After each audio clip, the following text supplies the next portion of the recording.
Hello, I'm Porschia Parker Griffin, and I want to welcome you to the Career 101 podcast, a place for ambitious professionals and seasoned executives who want an edge in their career.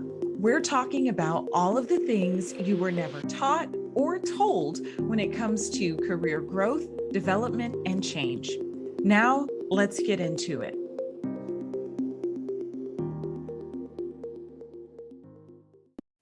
Today, we are talking about leadership styles with Gayle Ely.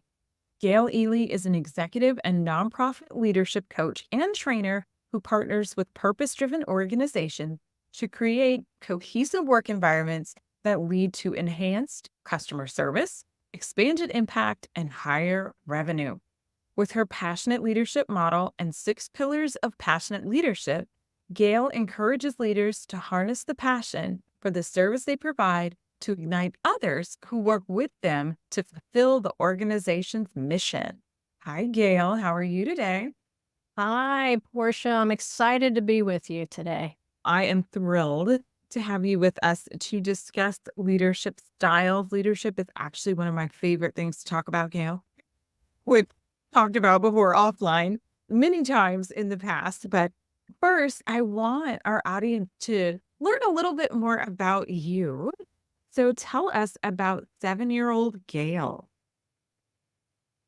Wow. Okay. So I am closing my eyes and picturing 7-year-old Gayle, and she has freckles and she has long braids down to her waist.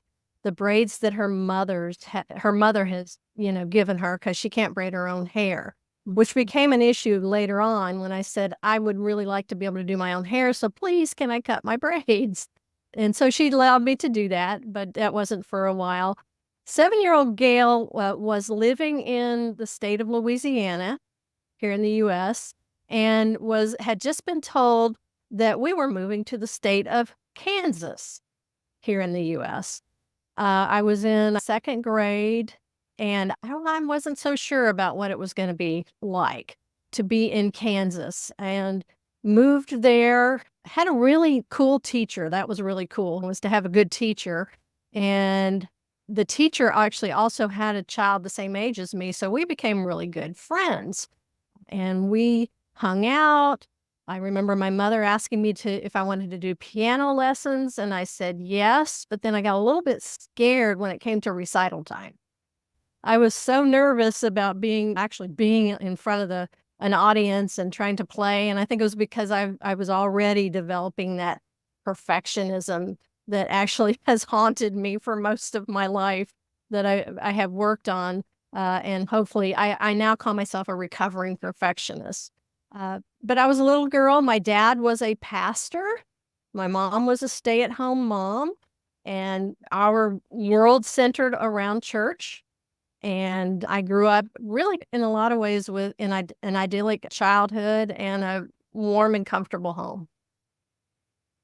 That is great, Gayle. I really like how you pointed out a few things there. I know moving, especially moving as a child, can be a very difficult transition sometimes. And I would guess there's a big difference between Louisiana and Kansas. I'm a foodie, so I love the food in Louisiana.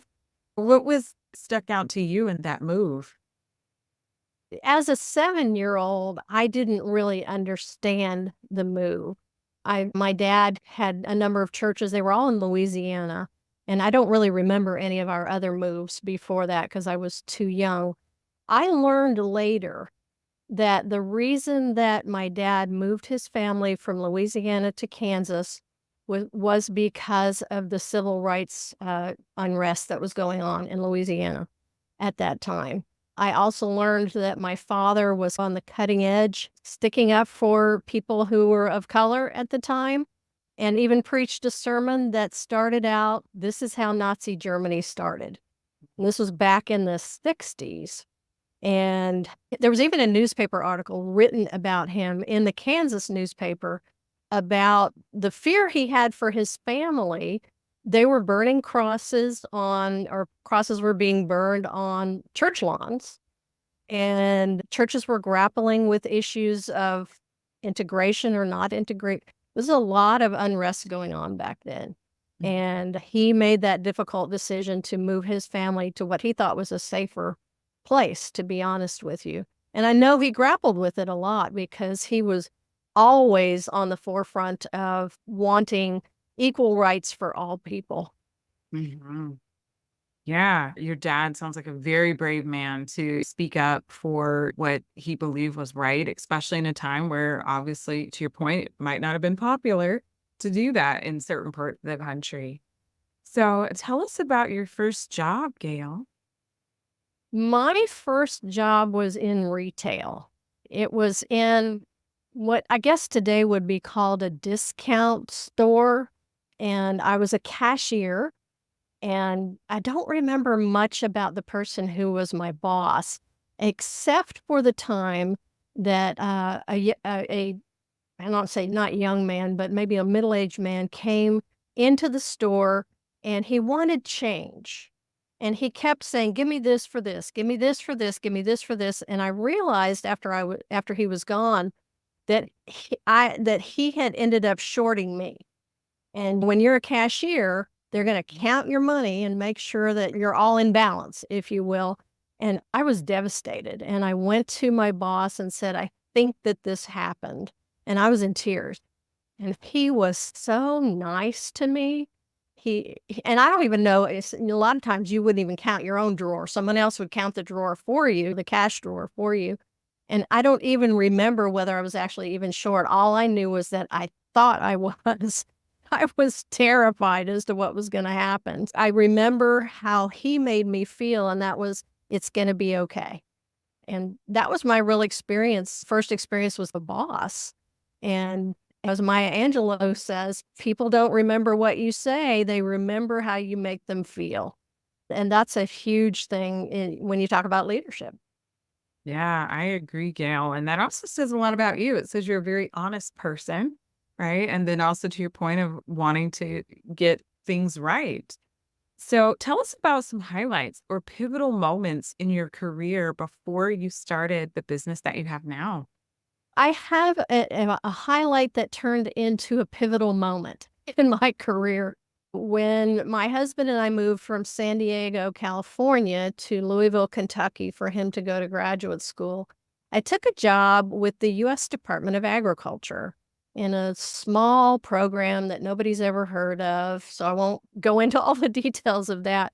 But I had gotten my bachelor's degree in business management at San Diego State, and I applied for a job at this agency in Louisville, and it was an HR job. And all of a sudden, I kept getting asked to move into higher and higher roles. I ended up being asked to supervise a laboratory that tested food for its components, and I asked my boss, "Why would you have me do that?" And he said, "Because I think you're a good leader. Even though you don't know anything about chemistry, I think you're a good leader." And I said, "Okay." And eventually went on to other leadership roles, moved actually to Atlanta, which is where I am now, uh, and became essentially, they don't call it this in the government, but essentially a COO, a chief operating officer at the agency, supervising several different departments, headed for being the head of staff when she retired. What I didn't get in any of these promotions was any kind of training on how to be a leader. None. And as I talk to people all over the world, they tell me that's an issue. In every industry and in every organization, nobody or very few people get trained when they are promoted into a leadership role. It's just assumed that because they have subject matter expertise, they will then be a good leader over those people who do the same thing that they used to do. It is so frustrating to me to see that when I have clients come to me in that way. It was frustrating to me, even though I didn't know it until later, because I ended up in a situation where I had a huge misstep in a leadership position, which ultimately led to me basically being fired from a government job, if you can believe it. Mhm. So it sounds like leadership has been important to you and you've been recognized for it throughout your career. What motivated you to become a coach? It's interesting that same position eventually when after I had some missteps, which kind of happened before the big misstep, I was given a coach. I was given a coach. It was an internal coach, someone who worked for the US Department of Agriculture and did this kind of on the side or in addition to her other work. And I fell in love with the coaching process.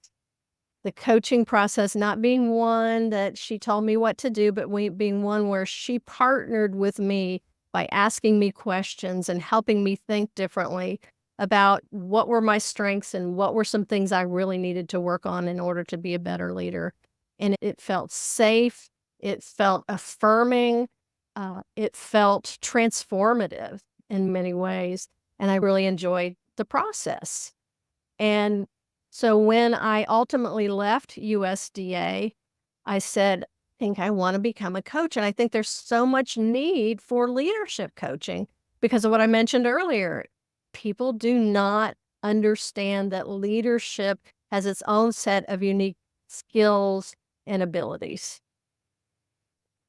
Yeah, I completely agree, Gail. So, back in actually episode 9 of the podcast, we discussed if leadership skills can be learned. What are your Very thoughts on if people are naturally born as good leaders or if they can develop those skills? well, I think it's a little bit of both. And I think perhaps there are some people who maybe are naturally born, or probably more accurately through the nurture of their families. If they see their father or their mother being a leader, perhaps it becomes ingrained in them a little bit. I also believe it can be learned. It absolutely can be learned if you're willing to put the work in to do it. It doesn't happen by osmosis. You actually have to do it. You have to go out there and do it. You have to say, "Oops, that worked," and "Oops, that didn't work." And I think it's both and. Great. So, in my years as a coach, working with hundreds of clients, I would say I've seen many different leadership styles. Can you describe some of the common leadership styles that you've seen or experienced? Sure, sure. I put them into 3 different categories. There's probably nuances of a lot more than in the 3 different categories. The first one I call directive, and it's basically point and tell them what to do, right? As if you know it all and they just go do it and they become like robots. And literally, when that leadership style, all of the leadership styles that we talk about can work in the right environment. The directive style has very limited use, I would say, in very difficult situations where there's an emergency, perhaps, or someone is just so brand new to a role that they really need that kind of direction. But it pretty much has limited use and limited effectiveness is the most important thing, I think. And then there's a more collaborative style of leadership where the leader and the team or the individual are really working together in order to get something done. And I think that can be effective when you have someone who is still maybe new at what they're doing and isn't totally comfortable or have the confidence to go out and do it on their own, or the team maybe is just forming and needs some collaboration from the leader in order and for the leader to make sure that he or she tells them what does success look like at the end. And then there's the delegative style of leadership, and that is if you've been with a group or you and your team members have been together a long time, they have lots of experience, maybe something gets handed to you as a leader and you can just pass it off to them and say, "Here's what needs to be done, here's when it needs to be done, go at it." And then I think there's a fourth one, and you won't be surprised by this because you're a coach as well. I think there's a what I call a coaching style, but I actually think the coaching style can overarch all the other styles. And for me, a coaching style is really about settling into the fact that you don't have to have all the answers as a leader, that you can really listen to your team or listen to your individual as you have a conversation about whatever task is going on. Sense where it is that they may need your support, sense where it is where you can say, "Hey, go for it." And do that by not being directive, but by asking them questions. "Here's what we've got to do. What do you think? What do you think is the best way to handle this?" And that way you learn information about what they know and what they don't know, and you allow them to take the lead. Becomes much more like a partnership. And I think that can overarch all the other ones, even though even the directive one can be one in which ask questions. Because sometimes you think people don't know and they do know. And it sometimes the directive, though, if it's an emergency or something like that, you may just have to point and say, "Look, we gotta do this." But those are my thoughts on the leadership styles. Yeah, I agree. I think those are great ways to think about different types of leadership styles. I agree that I think the coaching leadership style can be incorporated into some of the other ones. And a word that came to mind as you were talking about the coaching leadership style, Gail, for me was empowering, and how sometimes that can empower teams, I think, in ways that sometimes other styles don't. I agree. I agree that coaching is very empowering and empowering in a kind of in an intentional way. You can misuse the delegative style as well if they don't have the tools they need to do the work, right? The coaching style can be again be one of questioning. What do you need? How do you think this might work? All of those kinds of questions that even the delegative style, you can say, okay, now I understand what you need from me. Here it is. Go do your work. Go work your magic. Mhm. And so people might think we're biased. It can be good, but I want to know, do you think a certain leadership style is better than other styles? The Career 101 podcast is brought to you by Fly High Coaching, where we help our clients soar to their full potential. More and more professionals and executives are setting out to achieve their career goals. But without the right support, it can be difficult, if not impossible. Whether you need career coaching, interview coaching, or a professional resume, we're here to help. Check us out on our website, fly-highcoaching.com.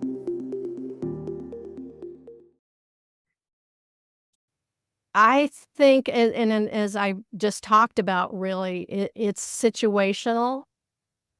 I think often I see leaders who use the directive style way too much.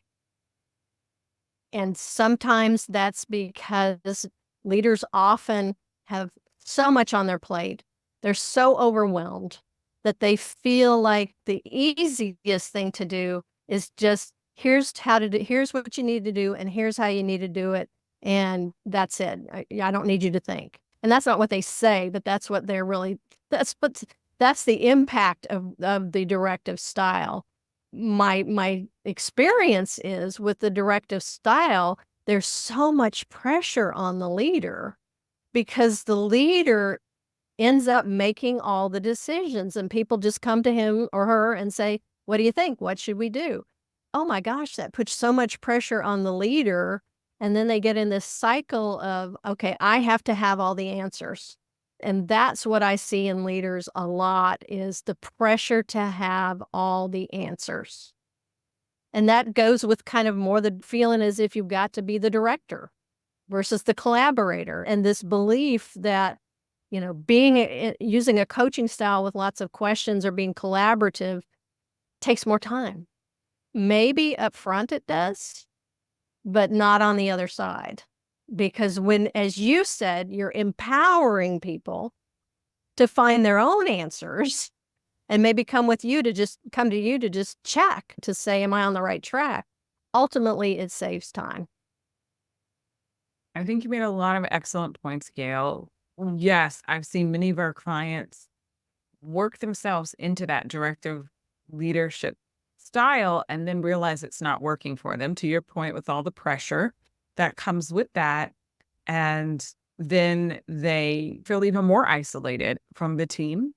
I think that directive leadership style can also create that separation, to your point. And I also agree that some of the resistance, I think that people initially think is this is just easier. I'm saving time, telling them what to do. But to your point, it really does take more time in the long run. Yeah, I'm sure you've heard of, the thought leader Simon Sinek. One of my favorite quotes of his is, "When you become a leader, you are no longer responsible for the work, you're responsible for the people who do the work." And that's just such a powerful quote, and it's such a shift in perspective, particularly if you've been promoted up from a non-leadership role to a leadership role. Yeah, I agree. I think that's a very powerful quote. Very powerful. When you said that, you made me think of what leaders eat last. Yes, that's one of his books. Yeah.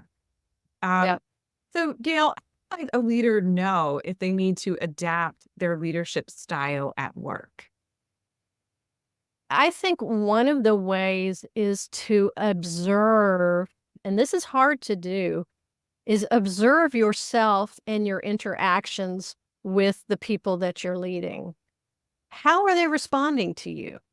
Are they feeling, do you sense that they're feeling close to you? Do they have a good relationship? Do they have a trusting relationship with you? Do you have a trusting relationship with them? Probably even more important. And if there seems to be some disconnect there, you might want to think about whether your style is really fitting what the situation is, fitting the type of people that you're leading. There's really the most important thing for a leader is to have some self-awareness, is to develop some self-awareness and to observe what kind of reactions and interactions they're having with those they're leading. Yes, you said a lot of great things there, Gail. We have an episode of the podcast, I believe it's episode 62 on emotional intelligence. Mm. Sure. And we talked a lot about self-awareness there. Um, so if someone knows that they want to develop as a leader, what are some first steps that they can take to get started? Self-awareness is the place to start, and there are a lot of ways to do that. I know you've had an episode, on personal branding, and going through a personal branding exercise is actually going through a self-awareness exercise. One of the first things I often take my clients through is what I call writing a personal vision statement.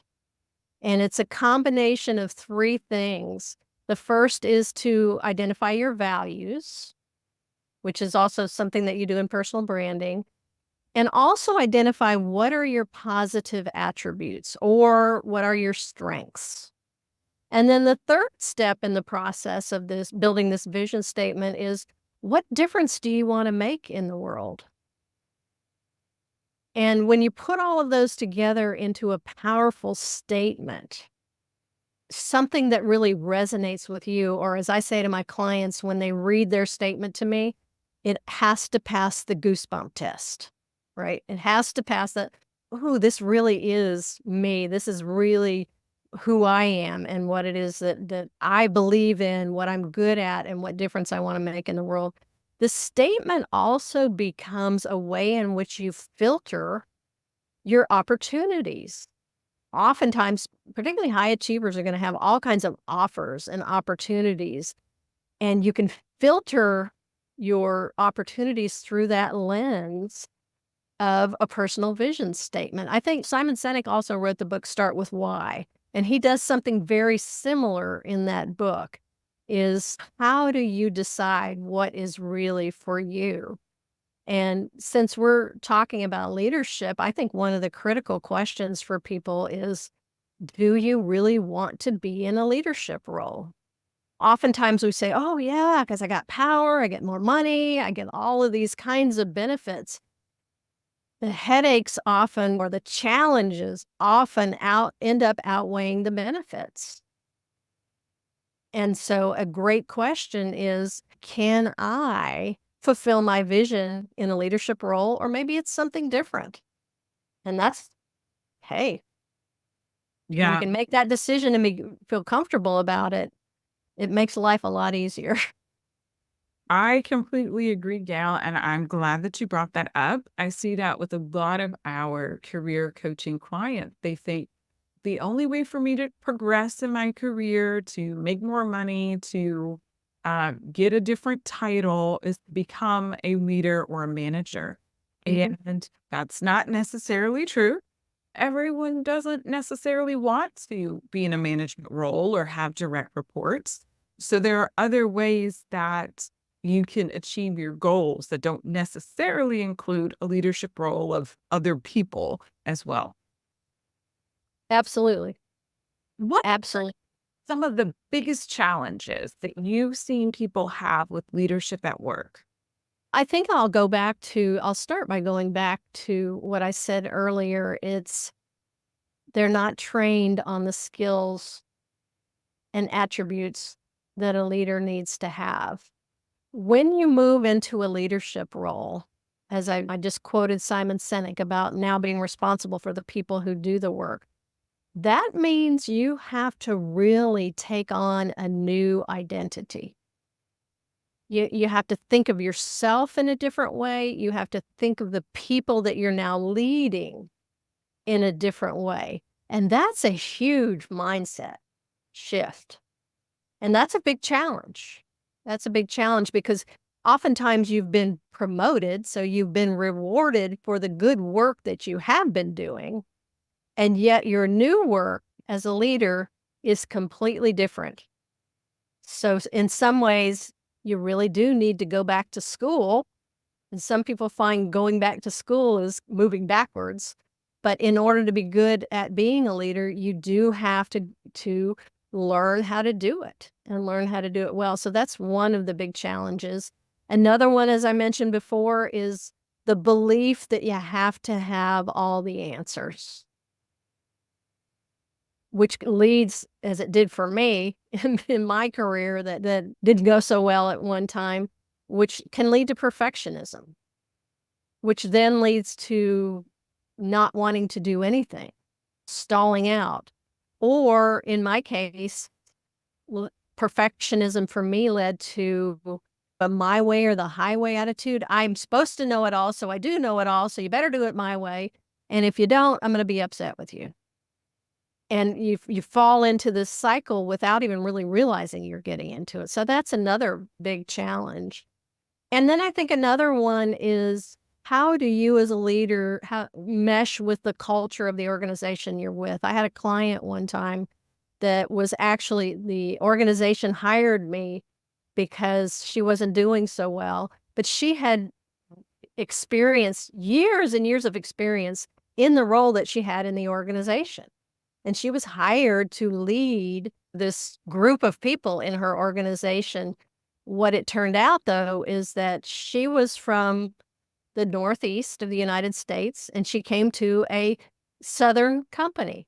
Very different cultures. In the Northeast, they pretty much speak their mind. In the South, they're like, "Oh, you can do that." And what ended up happening is she ended up leaving the organization.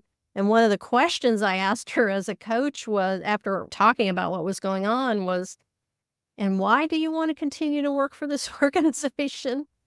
And she told me later that was the defining question for her, because it allowed her to say, "This is not the place for me." And she was able to move on.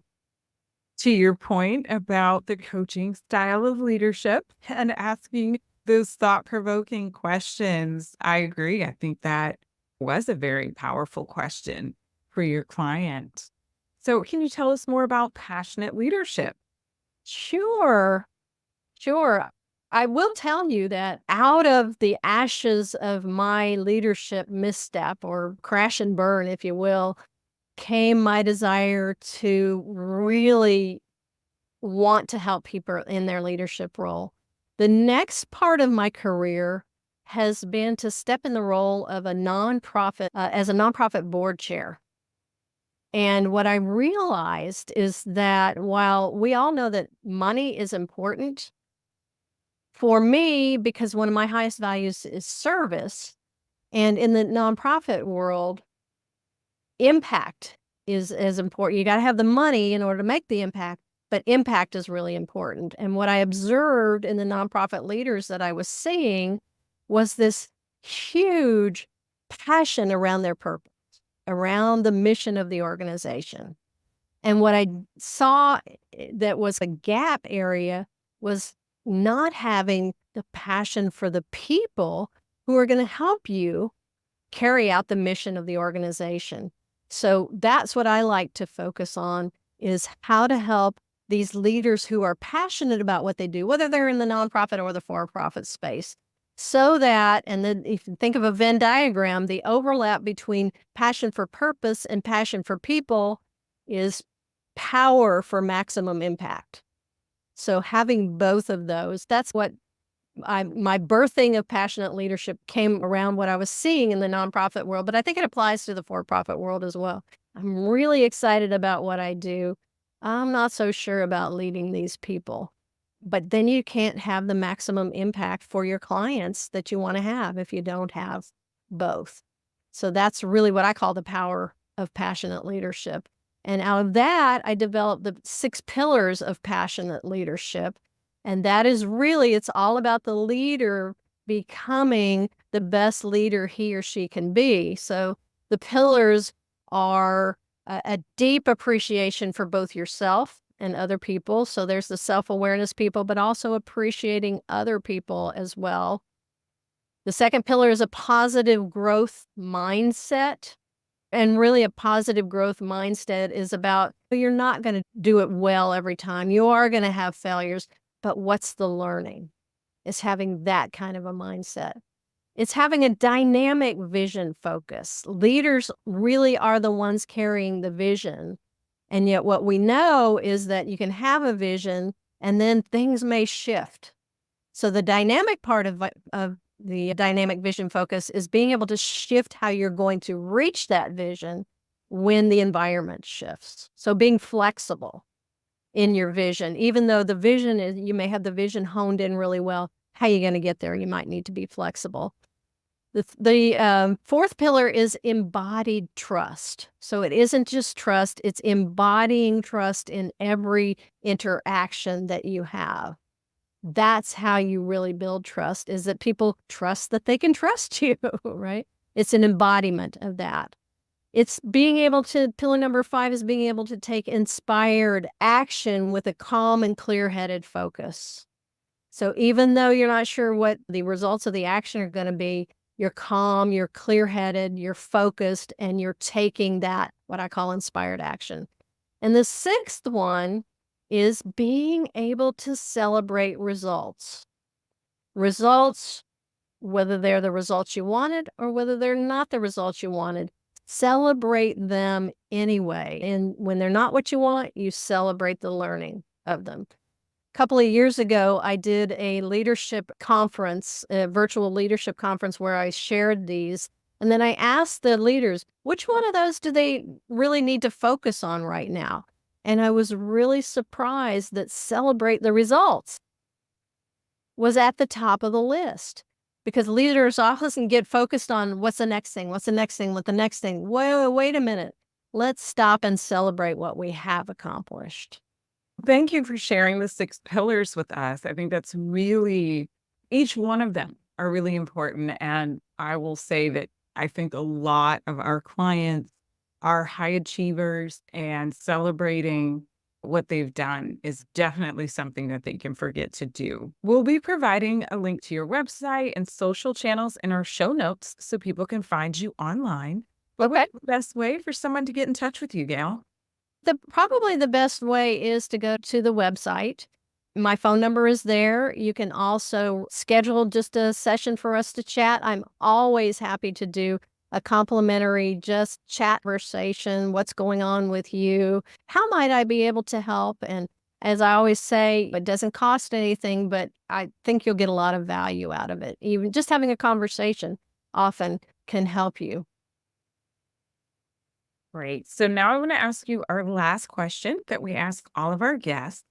How do you think executives or professionals can get a positive edge in their career? I think it's by really asking 2 questions. These are 2 questions I often ask my clients. Who am I and who do I want to be? I love it. I love it. Thought provoking questions, Gail. You have shared a lot of insights with us today, and I'm sure that our listeners can use it to be more confident in their careers and with their leadership. We appreciate you being with us. I am just thrilled to have spent some time talking to you, Portia, and I wish all the best to all of those who are listening to this podcast, and I hope you got some value. This episode was brought to you by the Bravebird Career Alliance, the go-to membership designed for seasoned executives and ambitious professionals with everything you need for career planning, strategy, training, and support. Thank you again for listening to the Career 101 podcast. I hope you have at least one key takeaway that you can use in your own career. If you enjoyed hanging out with us, please rate, subscribe, and share this podcast. Until next time, here's to your success.